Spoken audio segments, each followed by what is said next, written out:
देखिए इसमें acid base and salt में मैक्सिमम चीज़ हम लोग ने पढ़ चुका है, ठीक है ना। कुछ एक्टिविटी से रिलेटेड कुछ चीज़ें छूटी हुई थी, उसको हम आज कवर कर लेते हैं। तो पहला इसमें क्या है कि जब हम लोग क्या लिखा है, when acid reacts with metal, जब एसिड मेटल के साथ रिएक्ट करेगा तो क्या होगा, जब एसिड बेस के साथ रिएक्ट करेगा तो क्या होगा, इसी चीज़ को भी हम लोग देखेंगे। तो यहाँ पर देखिए एक एक्टिविटी हमने बना लिया है। पहला क्या लिखा है, मेटल प्लस एसिड, यानी जब मेटल एसिड के साथ रिएक्शन करेगा, ठीक है ना, तो क्या बनेगा, सॉल्ट बनाएगा और हाइड्रोजन गैस रिलीज होगा, ठीक है ना। जब मेटल एसिड के साथ रिएक्शन करता है तो क्या होता है, सॉल्ट तो बनेगा ही, उसके साथ साथ हाइड्रोजन गैस भी रिलीज होगा। अब यहाँ पे एग्जांपल देखिए, यहाँ पे मेटल का हम ले लिए जिंक, जब जिंक का रिएक्शन कराएंगे H2SO4 के साथ, ठीक है, तो ZnSO4 प्लस H2 गैस निकलेगा। एरो ऊपर बना है, इसका मतलब क्या हुआ, गैस ऊपर की तरफ निकल रहा है और यहाँ पे ZnSO4 बन रहा है। अब H2 गैस बनेगा, इसकी क्या गारंटी है, कैसे हम कह सकते हैं कि हाइड्रोजन गैस से निकलेगा, कुछ तो प्रूफ होना चाहिए कहने के लिए, ऐसे तो नहीं कह सकते हैं, ठीक है ना। तो आइए उसी को चीज़ को हम लोग समझते हैं एक्टिविटी के थ्रू, कैसे हमें पता चला कि हाइड्रोजन गैस ही निकलेगा, कोई और गैस क्यों नहीं निकल रहा है। अब देखिए क्या करना, आपको यहाँ पे एक ट्यूब ले लेना है, ठीक है ना, एक ट्यूब ले लीजिए। उस ट्यूब में आपको क्या करना है, डाइल्यूट H2SO4 भर लेना है। ट्यूब में डाइल्यूट H2SO4 डाल दीजिए। इसके अलावा उसमें Zn ग्रेन्यूल्स, जिंक का ग्रेन्यूल्स का मतलब क्या होता है, छोटा छोटा टुकड़ा, ग्रेन्यूल्स का मतलब होता है छोटा छोटा टुकड़ा। तो उस ग्रेन्यूल्स को, छोटे छोटे टुकड़े को आप इस ट्यूब में आपको डाल देना है, इस ट्यूब में डाल दीजिए, टेस्ट ट्यूब में डाल दीजिए, छोटे छोटे ग्रेन्यूल्स डाल दीजिए जिंक का, उसको डाइल्यूट H2SO4 डाल दीजिए। तो आप देखेंगे रिएक्शन स्टार्ट हो जाएगा, आप क्या देखेंगे उसमें रिएक्शन स्टार्ट हो जाएगा। रिएक्शन जब होगा तो इसमें कुछ गैस निकलेगा, ठीक है ना, गैस निकलेगा। अब इस गैस को यहाँ पर क्या करना, आपको डिलीवरी ट्यूब लगा देना है, यहाँ पर पूरे इसको बंद कर देना है और यहाँ पर एक होल बनाकर डिलीवरी ट्यूब लगा देना है, ताकि यहाँ से जो गैस निकल रहा है ना, वो इस पाइप से होते हुए यहाँ पर आ सके। तो यहाँ पर हम लोगों ने क्या लिया है, देखिए यहाँ पर एक दूसरा कंटेनर ले लीजिए, आपको दूसरा कोई कंटेनर ले लेना है जिसमें आपको सॉफ्ट सोल्यूशन डालना है, सॉफ्ट सोल्यूशन, ठीक है ना, साबुन घोल दीजिए, सॉफ्ट सोल्यूशन बन जाएगा। तो इसमें जब गैस आएगा ना, तो गैस देखिएगा तो इसमें क्या होगा कि एक बुलबुला की तरफ बबल्स निकलेगा उसमें से। ये क्या है, देखिए वो निकल रहा है, गोल गोल निकल रहा है ना, ये क्या है, बबल्स है, बुलबुला है, तो बुलबुला निकलेगा। तो यहाँ से जब बुलबुला जो निकल रहा है ना, जो बबल्स निकल रहा है, तो आपको क्या करना है, किसी लाइटर को ले जाइए, माचिस को ले जाइए, ऐसे क्या कीजिए, उसको ऐसे लगाइए, आग जलाइए। तो आग जलाइएगा, देखिएगा जलने लगे, जो बुलबुला ऐसे निकल रहा है ना, एक्चुअल में उस बुलबुले के अंदर, उस बबल्स के अंदर, ठीक है, हाइड्रोजन गैस भरा हुआ है, हाइड्रोजन गैस भरा हुआ है। जैसे यहाँ पर आएगा, ऊपर बबल्स आएगा, तो आप क्या कीजिए, उसको जला दीजिए, बर्न कर दीजिए। तो burning of H2 gas with pop sound, तो पॉप साउंड निकलेगा। जब ये गैस जलेगा, जब ये बबल्स जलेगा तो पॉप साउंड निकलेगा। इससे पता चला कि हाँ ये हाइड्रोजन गैस है, क्योंकि हाइड्रोजन गैस जब जलता है ना, तो पॉप साउंड मतलब उसमें सुनाई देता है, पॉप साउंड, ठीक है ना, पॉप साउंड के साथ हाइड्रोजन जलता है। तो यही एक्टिविटी है। इस एक्टिविटी के थ्रू हम लोग ये बता सकते हैं कि हाँ, कि जब एसिड मेटल के साथ रिएक्शन करता है तो हाइड्रोजन गैस रिलीज करता है और साल्ट तो बनाएगा ही। तो ये रहा एसिड और मेटल का रिएक्शन। चलिए समझ में आ गया आपको। अब यहाँ पर देखिए, बेस जब मेटल के साथ रिएक्शन करेगा तो क्या होगा। अभी हम लोगों ने देखा कि जब एसिड मेटल के साथ रिएक्शन करेगा तो क्या होगा। अब हम लोग नीचे देख रहे हैं, देखिए जब बेस मेटल के साथ रिएक्शन करेगा तो क्या बनाएगा, यहाँ पर देखिए सॉल्ट और हाइड्रोजन गैस बनाएगा। वही चीज़ इसमें भी सॉल्ट बना रहा है, हाइड्रोजन गैस बना रहा है, इसमें भी वही बनाएगा, सॉल्ट और हाइड्रोजन गैस। अब यहाँ पे एग्जाम्पल हम एक लिए हैं, जब NaOH क्या है, सोडियम हाइड्रोक्साइड, एक्वस फॉर्म में लेना है। एक्वस फॉर्म का मतलब क्या होता है, हाँ उसमें मतलब वाटर प्रेजेंट होनी चाहिए। एक्वस फॉर्म का मतलब होता है उसमें वाटर होना चाहिए, ठीक है ना। अगर वाटर ना होता तो एक्वस नहीं होता, सॉलिड फॉर्म होता है, एनहाइड्रस फॉर्म होता। जब उसको हम जिंक के साथ रिएक्शन कराया गया तो पता चला कि यहाँ पर देखिए बन रहा है Na2ZnO2 प्लस H2। आपको याद रखना पड़ेगा कि सोडियम जिंकेट का फॉर्मूला है ये सोडियम जिंकेट का फॉर्मूला होता है, ठीक है। Na2ZnO2 प्लस H2 बनाएगा। यहाँ पर सोडियम जिंकेट क्या एक तरह का सॉल्ट है, ठीक है ना, सॉल्ट है। तो ये रहा, दो रिएक्शन बचा हुआ था। और भी बहुत सारे रिएक्शन है कि भाई एसिड अलग अलग चीज़ों के साथ रिएक्शन करेगा तो क्या बनाएगा, उसको भी हम लोग देखेंगे।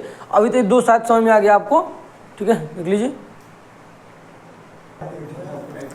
देखिए अब देखिए नेक्स्ट, देखिए यहाँ पर अगला है कि जब हम लोग एसिड को, ठीक है, जब एसिड को रिएक्शन कराएंगे मेटल कार्बोनेट के साथ और मेटल हाइड्रोजन कार्बोनेट के साथ तो क्या हुआ। तो आइए देखते हैं क्या लिखे, व्हेन मेटल कार्बोनेट या metal hydrogen carbonate reacts with acid then what will happen. तो यहाँ पर पहला अम्ल है, यहाँ पर Na2CO3 क्या है, मेटल कार्बोनेट है, और NaCO3 क्या है, मेटल हाइड्रोजन कार्बोनेट है, यहाँ पे H है। तो यदि हम इसका एग्जाम्पल, मेटल कार्बोनेट का एग्जाम्पल ये है Na2CO3 सोडियम कार्बोनेट। जब सोडियम कार्बोनेट रिएक्शन करेगा HCl के साथ तो क्या बनाएगा, NaCl बनाएगा, H2O बनाएगा और CO2 बनाएगा। ये आपको लर्न करना पड़ेगा, ठीक है ना, याद करना पड़ेगा कि जब Na2CO3 जब रिएक्शन करता है HCl के साथ तो HCl के साथ क्या NaCl बनाएगा, वो H2O बनाएगा और CO2 बनाएगा, ठीक है ना। वैसे ही इसमें भी देखिए दोनों सेम चीज़ है, दोनों का प्रोडक्ट सेम है ना, दोनों का प्रोडक्ट देखिए सेम है कि जब NaCO3 का रिएक्शन करेगा HCl के साथ जो इसमें बनेगा वही सेम चीज़ में दोनों, सो दोनों में सेम बनेगा। इसी चीज़ को हम नीचे लिख दिए, आप नीचे देखिए कि जब मेटल कार्बोनेट, ठीक है ना, जब रिएक्शन कर मेटल कार्बोनेट हो या मेटल हाइड्रोजन कार्बोनेट हो, जब रिएक्शन करता है एसिड के साथ, ठीक है, तो क्या बनाता है, सॉल्ट बनाता है, वाटर बनाता है और CO2 बनाता है, ठीक है ना। इसी चीज़ को जो यहाँ पर हो रहा है उसी चीज़ को हम नीचे लिख दिए हैं। अब मान लीजिए इस रिएक्शन में जो भी हम लोग कराए ऊपर, इस रिएक्शन में कार्बन डाइऑक्साइड बन रहा है ना, सॉल्ट बन रहा है, कार्बन डाइऑक्साइड बन रहा है और H2O बन रहा है।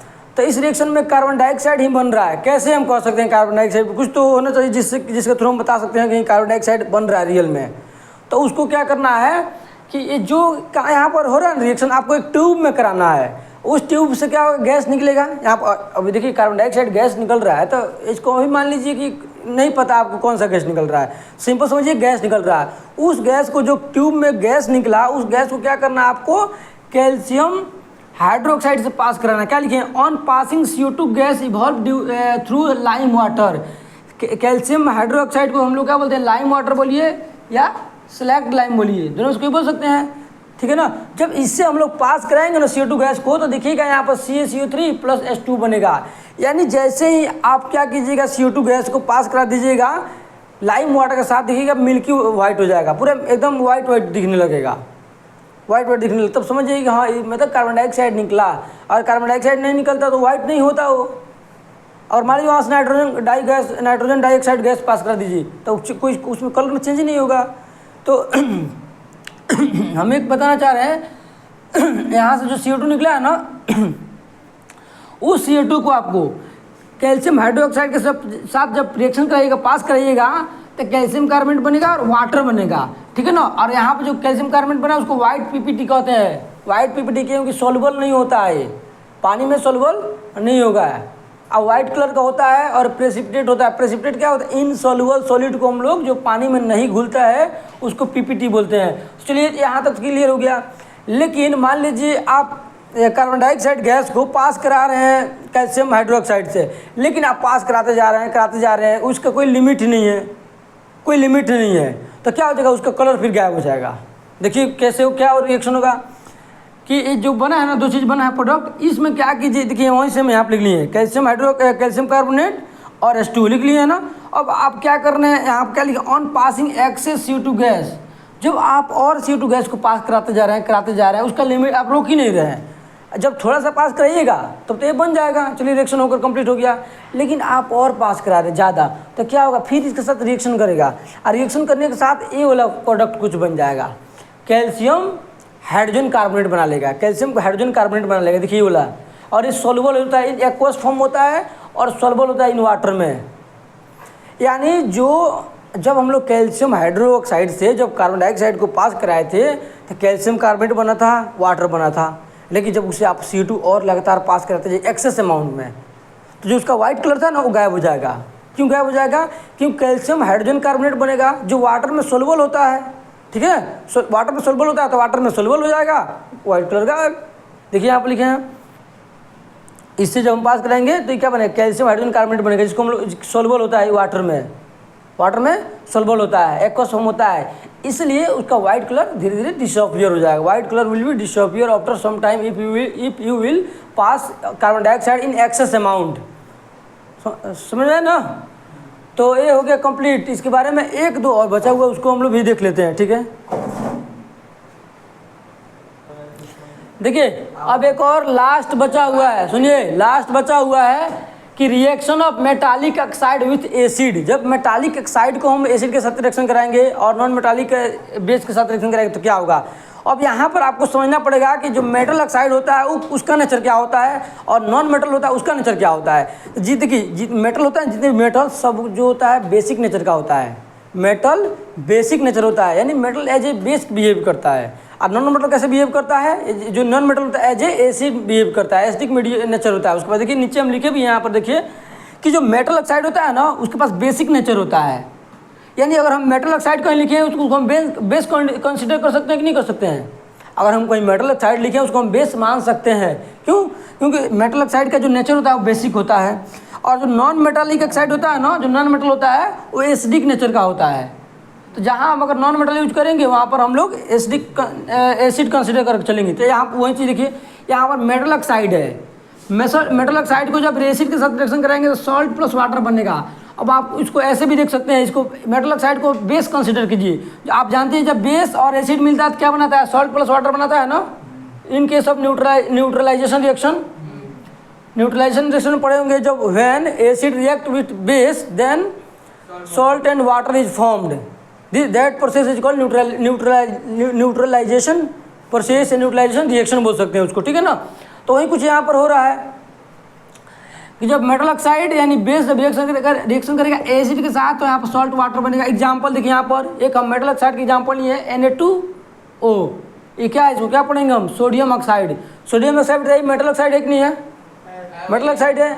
जब HCl के साथ एसिड के साथ रिएक्शन करेगा तो NaCl बनाएगा और वाटर बनाएगा। अब बताइए कोई रिएक्शन जो भी होगा ये एक्सोथर्मिक रिएक्शन होगा कि एंडोथर्मिक रिएक्शन होगा, एक्सोथर्मिक रिएक्शन होगा भाई। इसमें हीट निकलेगा बाहर, ठीक है ना, सब हीट निकलता है इसमें। अब देखिए reaction of non metallic oxide with base. अब नॉन मेटल ऑक्साइड क्या है, एक तरफ एसिडिक नेचर होगा तो इसको एसिड मान सकते हैं। फिर वही काम है, जब एसिड बेस के साथ रिएक्शन करेगा तो क्या बनेगा, सॉल्ट वाटर बनाएगा, ठीक है ना। तो यहाँ पर देखिए जब नॉन मेटालिक ऑक्साइड जब रिएक्शन करेगा बेस के साथ तो क्या बनाएगा, सॉल्ट प्लस वाटर बनाएगा, ठीक है। अब देखिए यहाँ पर एग्जांपल लिए हैं नॉन मेटालिक ऑक्साइड के एग्जांपल CO2। CO2 बताइए नॉन मेटालिक ऑक्साइड है कि नहीं है, नॉन मेटालिक ऑक्साइड है CO2। जब इसका रिएक्शन कराएंगे हम कैल्शियम हाइड्रोक्साइड, कैल्शियम हाइड्रोक्साइड क्या है, बेस है, OH आ गया, OH आ गया मतलब बेस है। इसका रिएक्शन कराएंगे तो बनेगा calcium carbonate plus water. Calcium carbonate क्या है, वाइट PPT है। तो अभी हम इसके पहले जो रिएक्शन हम लोग किए उसमें भी हम आपको बताए थे, जब कैल्शियम हाइड्रोक्साइड से जब हम लोग पास कराते हैं कार्बन डाइऑक्साइड को तो कैल्शियम कार्बोनेट बनता है यानी वाइट PPT बनता है और वाटर बनेगा। तो ये था आपका लास्ट टॉपिक, ठीक है ना। अगर ऐसा लगता होगा कि और भी कुछ चीज़ें छूटे हुए हैं, ठीक है ना, तो आप लोग बताइएगा, उसको हम लोग नेक्स्ट वीडियो में कवर कर लेंगे, ठीक है ना। अब इसमें कोई डाउट है, और कोई भी डाउट हो इस चैप्टर से रिलेटेड, मान लीजिए कोई टर्म आपको समझ में ना आया हो, तो अगर कोई मान लीजिए अगर टर्म ना समझ में आया हो तो पूछ सकते हैं, कोई दिक्कत नहीं है। ऐसा लगता है कि हाँ कोई टर्म अगर छूट गया इस चैप्टर का तो बताइए, उसको हम लोग एक्सप्लेन कर लेंगे, ठीक है। तो ये था, मतलब पूरा कवर हो गया, चैप्टर कंप्लीट हो गया, ठीक है। चलिए, थैंक यू।